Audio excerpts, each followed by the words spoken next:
This is one of the most important tests you can do to check midfoot mobility and overall health of the lower extremity. So when we look at this test, what we want to look at is the ability for this person to passively get into pronation and supination.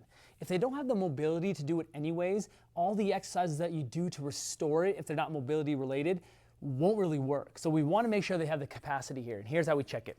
We take their foot and we take our index finger and we run along the inside part of the foot until we get to that first little crevice. And what that is the space between the first metatarsal and the medial cuneiform.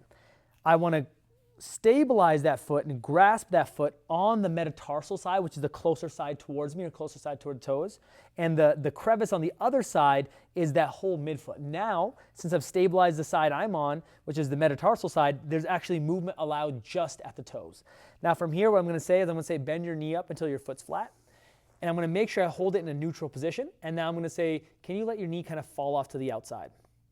And we want to see how much motion they're getting. Now, George is getting about 10-15 degrees here. We generally want to see anywhere closer from 30 to 40 degrees. And what we want to see here is if they don't have it, we want to work on drills that allow us to get pronation and supination in the foot, because that'll allow him to get into internal, external rotation positions much better at the hip and allow for a better gait cycle and other things that he requires to be both an athlete and a human.